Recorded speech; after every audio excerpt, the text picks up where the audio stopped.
नमस्कार, ये NB news देख रहे हैं आप। मैं हूं आपके साथ पल्लवी राजपूत और हमारे इस खास कार्यक्रम में आप सभी का स्वागत है। उत्तराखंड के पूर्व मुख्यमंत्री और चुनाव प्रचार अभियान समिति के अध्यक्ष हरीश रावत व कांग्रेस के प्रदेश अध्यक्ष गणेश गोदियाल अपने समर्थकों के साथ सचिवालय के बाहर सड़क पर धरने पर बैठे। कांग्रेस की मांग है कि हाल ही में भारी बारिश और अतिवृष्टि से कुमाऊं और गढ़वाल मंडल में भारी जनहानि और आर्थिक नुकसान हुआ है। हजारों लोग बेघर हो गए हैं। प्रदेश सरकार इस प्राकृतिक आपदा को लेकर गंभीर नहीं है। पूर्व मुख्यमंत्री हरीश रावत ने मीडिया से बातचीत में सरकार पर जमकर हमला बोला और कहा कि प्रदेश की जनता आपदा से पूरे इस समय करहा रही है और पूरी सरकार व मशीनरी गृह मंत्री अमित शाह की दून में प्रस्तावित रैली की तैयारियों में जुटी है, जो प्रदेश की जनता के साथ एक भद्दा मजाक है। सचिवालय रोड पर धरने से पहले कांग्रेस नेता और कार्यकर्ता राजपुर रोड स्थित कांग्रेस भवन से विरोध प्रदर्शन के साथ निकले। कांग्रेसियों ने प्रदेश सरकार और केंद्र की मोदी सरकार के खिलाफ नारेबाजी की। धरना स्थल पर कांग्रेस के प्रदेश अध्यक्ष गणेश गोदियाल ने कहा कि प्राकृतिक आपदा के समय भी बीजेपी राजनीति करने से बाज नहीं आ रही है, जो कि घोर निंदनीय है। वहीं बीजेपी का कहना है कि कांग्रेस उपवास नहीं, अभ्यास कर रही है। उधर आम आदमी पार्टी ने भी कांग्रेस के उपवास को ढोंग बताया।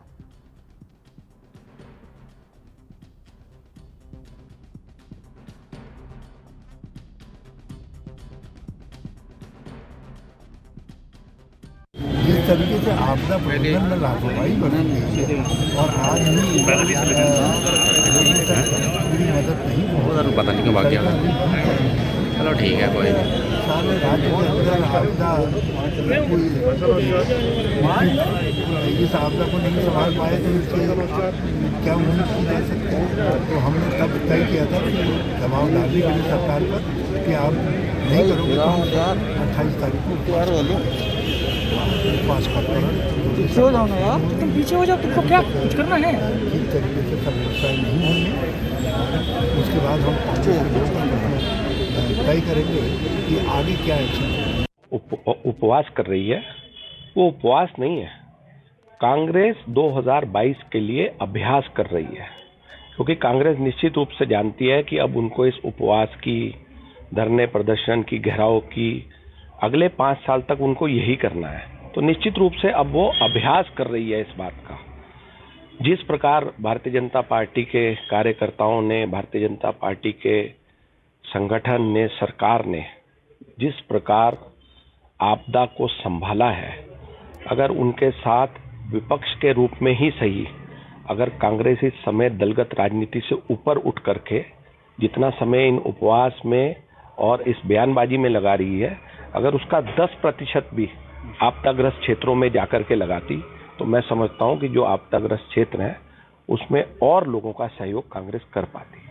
आपदा पीड़ितों के पक्ष में कांग्रेस का सचिवालय के बाहर उपवास एक ढोंग है। आपदा में 72-80 लोग मर गए उत्तराखंड में और हरीश रावत जी का कल वीडियो वायरल हुआ, वो नाच रहे हैं। अरे हरीश रावत जी, आप पूर्व मुख्यमंत्री हो या अघोरी हो अघोरी, किसी की मौत पर नाचते हो? कैसे व्यक्ति हो? क्या थोड़ी भी आपके अंदर मानवता नहीं है? दूसरी तरफ इनके प्रीतम सिंह जी, जो नेता प्रतिपक्ष हैं, जब खबरें आ रही थी कि 35 मर गए, 16 मर गए, तो वो चाय की चुस्कियां ले रहे थे ऊर्जा मंत्री हरक सिंह रावत जी के साथ और हंसी ठट्टा कर रहे थे। आपदा के नाम पर दिखावा, ढकोसला करना बंद करे कांग्रेस के ये नेतागण, जो खुद को उत्तराखंड का मसीहा साबित करने की कोशिश करते हैं। इन्होंने पूरे 10 साल उत्तराखंड को लूटा खसोटा है। धामी जी, आप 69% विधायक निधि खर्च कर पाए अभी तक। इसका मतलब है आप भी नाकारा हो।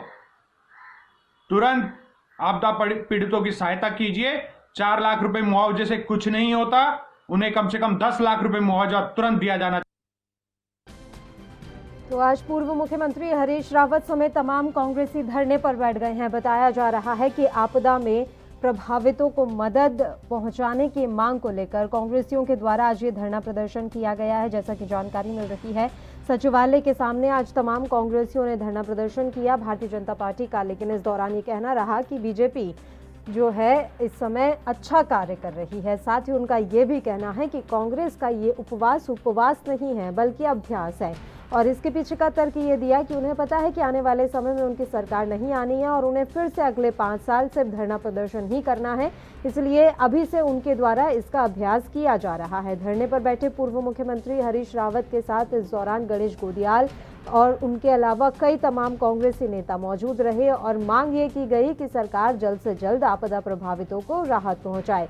बीजेपी पर प्राकृतिक आपदा के दौरान राजनीति करने का आरोप लगाया है। आपको बता दें कि कुछ ही दिनों में गृह मंत्री अमित शाह का दौरा है, देहरादून उन्हें आना है, यहां वे एक जनसभा को भी संबोधित करेंगे। इस दौरे को भी निशाने पर लेते हुए हरीश रावत ने कहा है कि ये बेहद ही निंदनीय है कि इस समय उत्तराखंड आपदा से जूझ रहा है। जहां आपदा प्रभावितों को मदद देनी चाहिए, वहां इस समय पूरा प्रशासनिक तंत्र खाली अमित शाह के दौरे की तैयारियों में जुटा हुआ है। ये आरोप लगाया है हरीश रावत ने। कहा कि प्राकृतिक आपदा को लेकर सरकार को जितना गंभीर होना चाहिए, सरकार उतनी गंभीर नहीं है। वहीं भारतीय जनता पार्टी ने इन तमाम आरोपों को सिरे से नकार दिया है।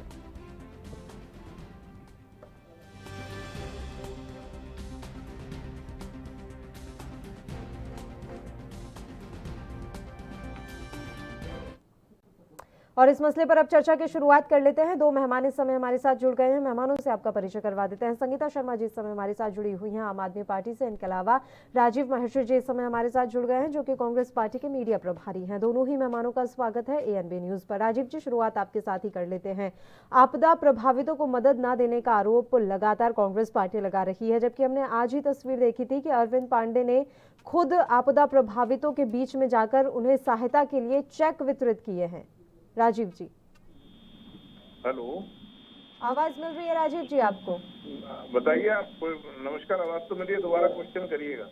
राजीव जी, मेरा सवाल यह है कि लगातार कांग्रेस पार्टी ये आरोप लगा रही है कि भारतीय जनता पार्टी कोई मदद नहीं दे रही है आपदा प्रभावितों को, जबकि आज ही तस्वीर सामने आई है कि कैबिनेट मंत्री अरविंद पांडे खुद आपदा प्रभावितों के बीच में गए, वहां जाकर उन्होंने सहायता के रूप में चेक जो है वो वितरित किए हैं, मुआवजा राशि उन्होंने वितरित की है। आज सब नौटंकी है।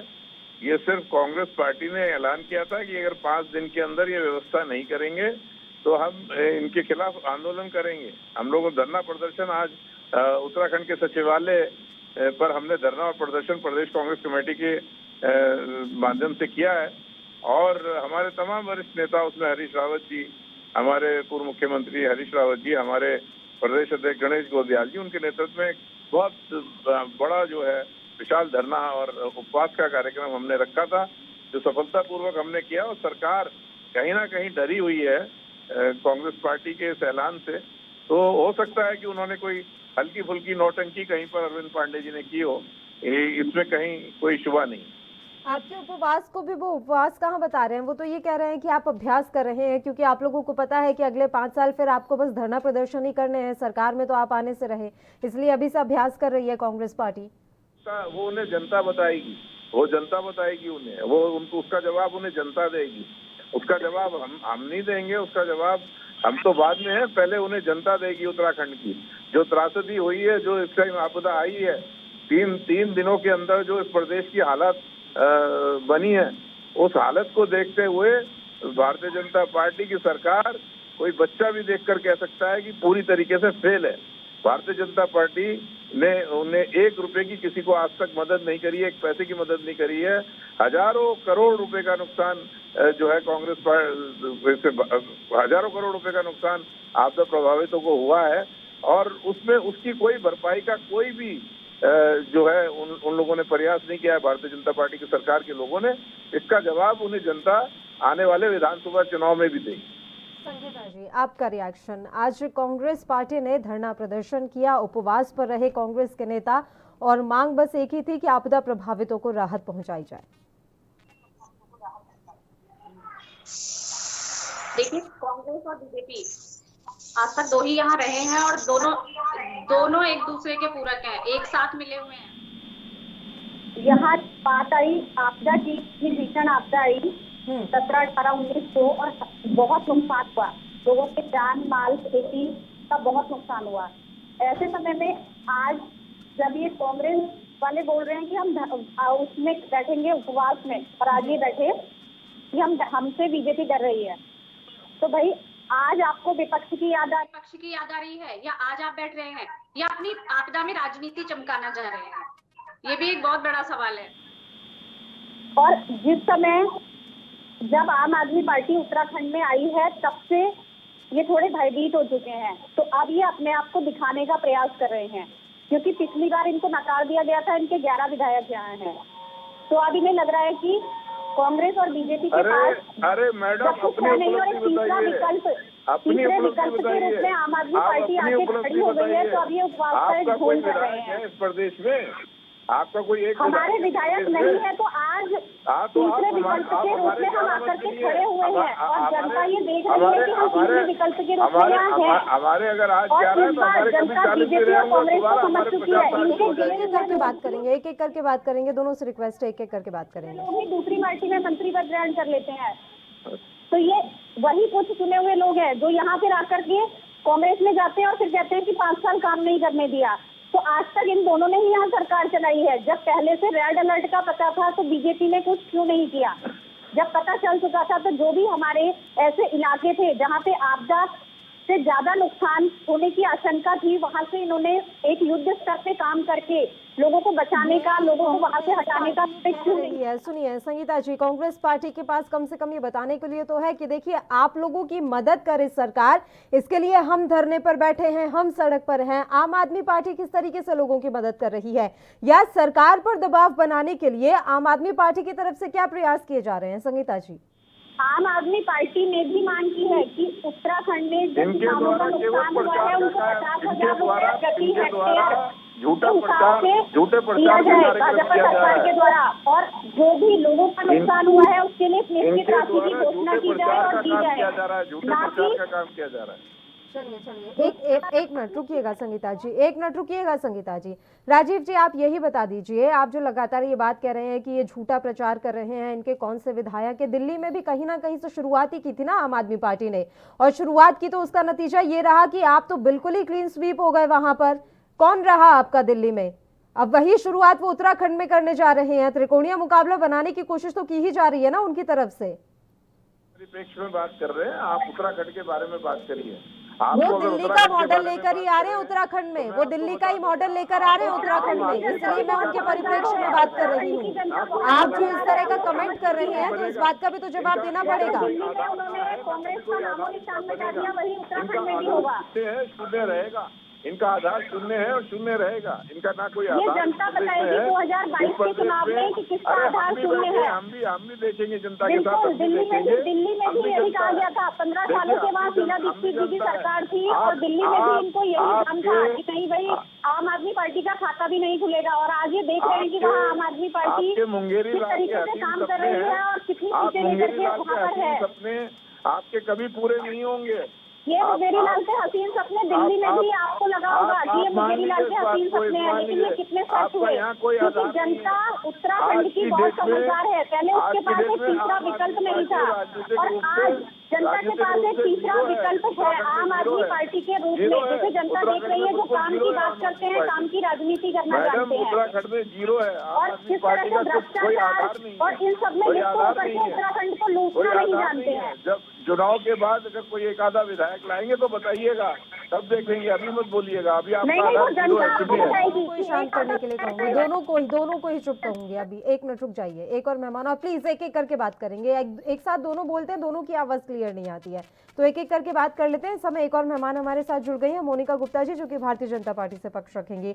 मोनिका जी, स्वागत है आपका एएनबी न्यूज पर, और आपका मैं रिएक्शन ये चाहूंगी कि आज कांग्रेस पार्टी धरने पर बैठी, उपवास किया गया एक दिन, और मांग ये थी कि आप आपदा प्रभावितों को मदद क्यों नहीं दे रहे हैं?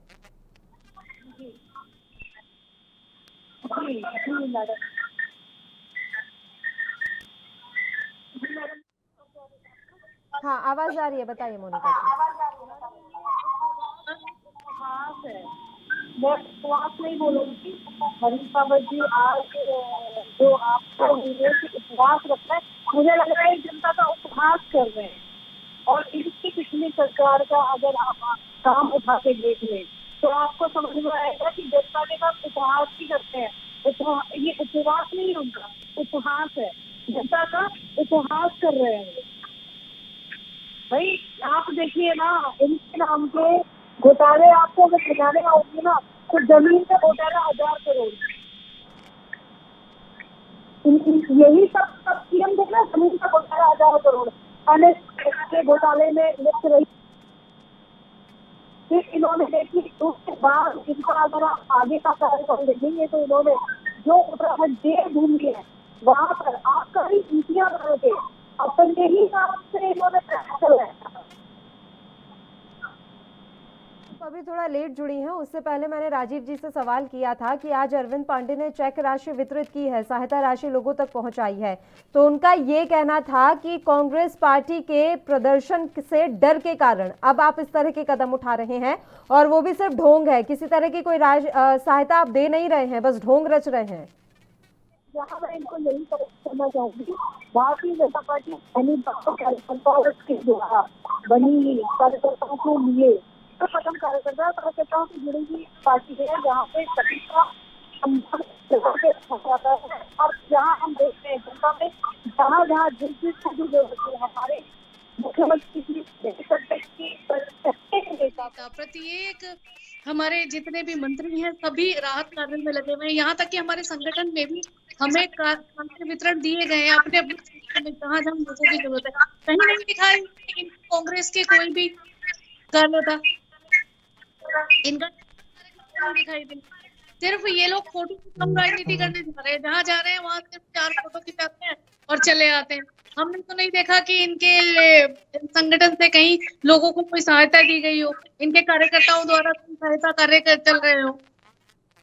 मोनिका जी, कुछ आंकड़ा आप दे पाएंगे कि कितने आपदा प्रभावितों को अब तक आप लोगों ने मदद पहुंचा दी है, क्या कुछ सहायता राशि उनको दी गई है? और एक सवाल संगीता जी का भी था कि जब पहले से ही आप लोगों को आगाह कर दिया था मौसम विभाग ने कि इस तरह से भारी बारिश की संभावना है, तो पहले से क्यों नहीं इन लोगों को आपने सुरक्षित स्थान पर पहुंचाया, इंतजार क्यों किया आपदा आने का? 2 दिन पहले सूचना हर प्रत्येक जिला अधिकारी द्वारा क्षेत्रों में पहुंचा दी गई थी। कोशिश यही की जा रही थी, लेकिन अनुमान नहीं होता ना इस तरीके की कोई भी आपदा जब आती है तो उसका ये नहीं पता होता है कि किस लेवल तक ये जाएगा। तो जिस हिसाब से जो मौसम विभाग द्वारा उनको जानकारी दी गई थी, प्रत्येक जिला अधिकारी ने शासन प्रशासन ने लग के कोशिश की थी कि लोगों की तक ये मैसेज पहुंचाएं कि सुरक्षित स्थानों पर जाएं, और जहाँ पे जो सहायता की जा सकती थी वहाँ की गई, लेकिन वो अनुमान से अधिक था और वो बिल्कुल दैवीय और प्राकृतिक आपदा थी जिसका अनुमान ये नहीं था कि किस हिसाब से कंट्रोल हो सकती है, कि पानी का बहाव कहाँ से शुरू होके कहाँ जाके रुकेगा और किस क्षेत्र में सबसे ज्यादा नुकसान हो सकता है। संगीता जी बताएं। 2013 की आपदा से भी क्या हमने सबक नहीं लिया कि, और मौसम विभाग ये बता चुका था कि ये 2013 से भी ज्यादा खतरनाक आपदा है जो इस बार बारिश आने वाली है और जिस स्पीड से वो बारिश होने वाली है। तो इन्होंने 2013 से भी कुछ नहीं सीखा और उसके लिए कुछ भी नहीं किया, वरना जो इतना जानमाल का नुकसान हुआ ये नहीं होता, हम बहुत कुछ बचा सकते थे। लोगों के जितना खेती का नुकसान हुआ है, इस समय धान की फसल लोगों की खड़ी हुई थी वो खेतों में ही बर्बाद हो गई, जो उनके लिए साल भर का राशन पानी सब कुछ उनकी जमा पूंजी किसानों की वही होती है। वो जब पेड़ लगाते हैं, फल आता है तो वो उसके लिए पूरा इंतजार करते हैं, और वही किसानों के साथ कि उन्होंने धान की फसल अपनी लगाई है, जैसे ही वो आया उस समय इतनी बड़ी आपदा आ गई। तो किसानों के लिए आम आदमी पार्टी ने कहा कि 50,000 रुपए प्रति हेक्टेयर किसानों को दिया जाए। भाजपा सरकार ने अब तक किसानों के पक्ष में कोई भी बड़ा फैसला क्यों नहीं लिया? आपदा आए इतने दिन हो चुके हैं, जबकि वो देख रहे हैं कि किसानों की किस कदर फसल बर्बाद हुई है। किसान बेघर हो चुका है, उसकी हालत बिगड़ चुकी है, उसके आगे तो कोई चारा ही नहीं बचा कि अब वो करे क्या ऐसे समय में। और जिस समय आपदा की बात है, तो अगर मैं चंपावत डिस्ट्रिक्ट की बात करूं तो वहां का आपको बताऊं तो चंपावत में रीठा साहिब में जो एयर एम्बुलेंस लगाई गई थी वो आपदा ग्रसित इलाकों से लोगों को लाने के लिए लगाई गई थी। तो उसमें बैठ करके रीठा साहिब में एक गर्भवती स्त्री जिसको एयर एम्बुलेंस की आवश्यकता थी, लेकिन उसी समय सीएम का दौरा चंपावत था, तो वो वहाँ रीठा साहिब ना भेज करके वो एयर एम्बुलेंस पहले मुख्यमंत्री जी को लेने जाती है और उन्हें चंपावत छोड़ती है। तो ये किस तरह का इनका कृत्य है? कहते कुछ है और करते कुछ है। ये हवाई यात्राएं कर रहे हैं, इनके विधायक और मंत्री उस एयर एम्बुलेंस में एक जगह से दूसरी जगह जा रहे हैं हल्द्वानी पहुंचाया जाता है। अगर इस बीच उसे कुछ हो जाता तो ये जवाबदेही किसकी होती? उसके परिवार का क्या होता और उस शिशु का क्या होता अगर कुछ हो जाता? तो ये हवा में तो घूम रहे हैं, बहुत हवाई यात्राएं कर रहे हैं, पर जमीन पे क्या है ये बहुत सोचने का विषय है। दोनों पार्टियों ने कुछ आज तक किया नहीं और इन्होंने केवल 4.5 साल में 3 मुख्यमंत्री बदले। अगर इन्होंने कुछ काम किया होता तो इन्हें मुख्यमंत्री नहीं बदलने पड़ते। एक मुख्यमंत्री जो पूर्ण बहुमत की सरकार दी उत्तराखंड की जनता ने, तो एक मुख्यमंत्री क्यों नहीं चला पाया? क्योंकि इन्होंने कुछ काम नहीं किया, इसलिए इन्हें बार बार मुख्यमंत्री बदलना पड़ रहा है। और ये बात करते हैं कि हमने काम किया, आपदा में ये किया, आपदा में वो किया। तो जनता इस समय सब कुछ देख रही है और 2022 में जनता इसका जवाब दोनों ही पार्टियों को देगी। क्योंकि आज क्या जनता का उस समय जनादेश रहता है। एक बार मैं राजीव जी का रुख कर लेती हूँ। राजीव जी, एक बड़ा आरोप कांग्रेस पार्टी की तरफ से ये भी लगाया जा रहा है कि इस समय पूरा प्रशासनिक तंत्र मिलकर सिर्फ अमित शाह के आगमन की तैयारियों में जुटा हुआ है। राजीव जी। जी, निश्चित तौर पर जो इनके राष्ट्रीय जो इनके अध्यक्ष रह चुके और अब आज वर्तमान में गृह मंत्री हैं इस देश के, उनके दौरे की जो तैयारियां भारतीय जनता पार्टी की सरकार, उसकी उन्हें चिंता है। उन्हें आपदा प्रभावितों की कोई चिंता नहीं है। आपदा प्रभावित किस प्रकार से उन्हें क्या सहायता उन्हें करनी चाहिए थी, क्या आज तक 1 रुपए की सहायता उन्होंने नहीं करी है। ये सरासर झूठ है कि इन्होंने जो है वहाँ पर ऑलरेडी जो है सामान वहाँ भेज दिया था, सामग्री वहाँ भेज दी थी। ऐसा कुछ नहीं है। आपने देखा होगा, मैं ये समझता हूँ कि उत्तराखंड की राजनीति में जो एक बहुत ही ज्यादा उम्र के लिहाज से भी और तजुर्बे के भी लिहाज से, अनुभव के लिहाज से भी हरीश रावत जी एक बहुत ही सीनियर लीडर हैं। हमारे प्रदेश अध्यक्ष गणेश गोदियाल जी भी उनके साथ थे। हमारे अन्य नेता भी, प्रीतम सिंह जी भी जो हमारे नेता प्रतिपक्ष हैं, ये लोग आपने देखा होगा, अगर आपने सोशल मीडिया को अगर आप उसके टच में रहे होंगे तो आपने देखा होगा यदि जनता के बीच में सबसे ज्यादा कोई रहा है तो कांग्रेस पार्टी के नेता ही रहे हैं। और आपने देखा होगा किस उम्र में और किस एज में, कितने दुर्गम स्थानों पर जहाँ चलने में परेशानी थी, जहाँ सड़क पर चलने में परेशानी थी, जहाँ नदी नालों पर चलने में परेशानी थी, जहाँ पहाड़ी जो हमारे क्षेत्र हैं, पर्वतीय क्षेत्रों में जहाँ तमाम पत्थर और बोल्डर्स पड़े हुए थे, उनको लांघते हुए, उनको पार करते हुए आपदा प्रभावितों के बीच में हमारे नेतागण पहुंचे। भारतीय जनता पार्टी के लोगों को शर्म आनी चाहिए कि ये सिर्फ गृह मंत्री के आगमन की तैयारी कर रहे हैं, इन्हें ये तैयारी कर रहे हैं, जबकि उन्हें गाँव का दौरा करना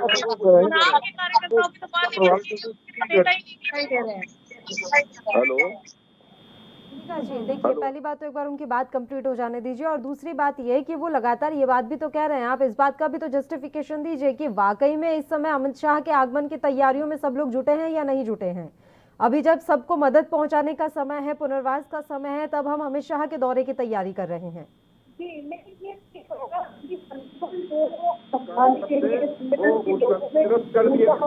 और आज के गृह मंत्री के आगमन में भारतीय जनता पार्टी के लोग करोड़ों रुपया ये आपदा प्रभावितों को मदद पहुंचाने की कोई रुचि नहीं। आप उससे करोड़ों रुपया खर्च कर रहे हैं, कोई आपदा प्रभावितों को मदद पहुंचाने में नहीं है। आप जो है गृह मंत्री के आगमन के लिए करोड़ों और रुपया खर्च करने के लिए तैयार थे।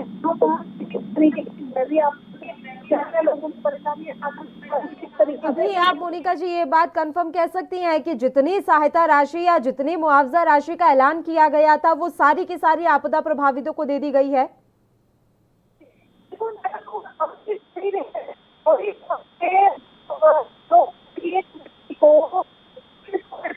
देने की बात की गई है, उस राशि को तो बढ़ाने की बात की गई है। तो एक व्यक्ति को जो भी लोग हैं, एक व्यक्ति को किसानों की करें, किसानों का भी पूरा अभिलेख किया जा रहा है किस तरीके से क्या नुकसान उसके लिए भी दिया जा रहा है। अमित शाह जी का जो मीटिंग हो रहा है, लेकिन अभी एक बात तो साफ तौर पर नजर आ रही है कि इस आपदा को अभी हर पार्टी जो है अवसर में बदलने की कोशिश कर रही है ताकि कहीं ना कहीं जनता से वोट लिए जा सके। अभी मैं तीनों ही मेहमानों का शुक्रिया अदा करना चाहूंगी तमाम चर्चा करने के लिए आप हमारे साथ जुड़े। तो आपको बता दें कि आपदा प्रभावितों को सहायता देने के नाम पर आज कांग्रेस पार्टी के द्वारा प्रदर्शन किया गया है। सचिवालय के बाहर हरीश रावत धरने पर बैठे और इस दौरान उन्होंने उपवास रखा और काफी कांग्रेसी नेता इस दौरान उनके साथ मौजूद रहे। अब देखने वाली बात रहेगी कि इस उपवास के जरिए क्या कांग्रेस पार्टी उत्तराखंड की जनता में एक बार फिर से अपनी पैठ बना पाएगी। इसी के साथ इस बुलेटिन में इतना ही। मुझे दीजिए इजाजत। देश और प्रदेश की तमाम ताजा खबरों के लिए आप बने रहिए हमारे साथ। नमस्कार।